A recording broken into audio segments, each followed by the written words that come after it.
Ratu, kayak mana kita supaya bisa berdamai sama masa lalu? Tolong edukasinya Ratu.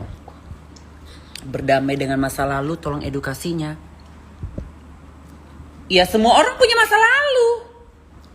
Jadi edukasinya adalah gak usah pusing dengan masa lalu kita. Emang kita sendiri yang berdosa? Emang kita sendiri yang punya masa lalu kelam?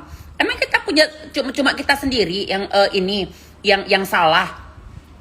Gak ada, semua salah. Namanya manusia, yang gak bersalah itu malaikat, rasul, ya kan? Baru gak ada salah, pun ada salah dikit-dikit lah, salah-salah paling-paling berhubungan sama Allah, ya kan? Namanya manusia, jadi gak usah pakai berdamai. Lah kita memang harus sadar. Cuek aja mau dibilang apa sama orang. Orang mau bilangin kita A, B, C, D, E, F, G karena dia kurang berkaca diri, karena dia merasa suci. Coba dia sadar, namanya manusia kan kayak gitu. Gajah di pelupuk mata nggak nampak, semut di balik gunung, molekul di balik gunung bisa dilihat. Jadi kok dibilang orang A, B, C, D, E, F, G sama-sama pendosa, cuma dosanya berbeda. Intinya berdosa. Karena jangan-jangan lebih para orang lagi yang mengatain kita. Percaya deh kalau orang yang mengatain orang lain dengan A, B, C, D, E, F, G segala macam kejelekan, karena dia dosanya itu lebih parah dari kita. Kalau orang betul-betul ya maaf kata ya, memang dia nggak separah kita dosanya, pasti nggak seperti itu. Justru dia pasti ya Allah, semoga aku jangan kayak gitu. Itunya itu. Jadi kalau kau mau berdamai dengan masa lalu itu, ya harus sadar bahwa memang kita ngapain harus malu dengan masa lalu. Semua orang punya masa lalu. Semua orang pasti pernah salah, pernah silap, pernah segala macam.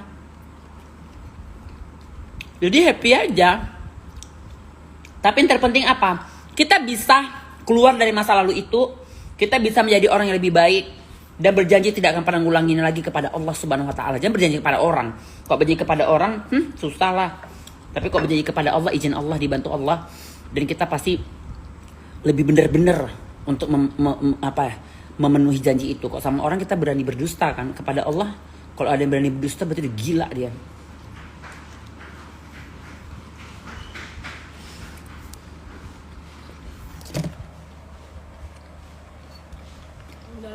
Jangan pernah merasa, aduh, aku berdosa, aku malulah, aku nggak mungkin bisa baik lagi, aku nggak mungkin diterima bumi dan langit, aku nggak mungkin masuk surga. Ya kalau kita sentimen untuk diri kita sendiri, kita bisa gila dong. Berarti kita tidak yakin bahwa Allah itu maha pemaaf, maha pengampun, maha penerima taubat, iya kan?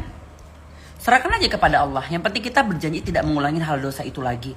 Gitu aja. Jadi edukasinya adalah kita sadar bahwa manusia itulah manusia.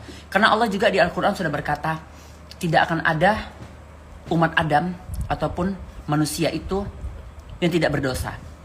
Kupastikan pasti berdosa. Supaya apa? Mereka sujud kepadaku, mereka minta ampun kepadaku, karena aku suka melihat dan suka kepada orang yang bersimpuh memohon ampun dari aku. Kalau orang kan banyak permintaan, kita pasti gondok kan kalau kita sama kita. Tapi kalau Allah nggak ada masalah. Karena memang dia makin suka, memang kalian aku ciptakan untuk meminta kepadaku. Tapi saat kau nggak meminta kepadaku malah meminta sama yang lain, itulah kalian untuk akan datang neraka jahanam yang kukasih. Tapi kok kita minta sama pada Allah, makin suka Allah.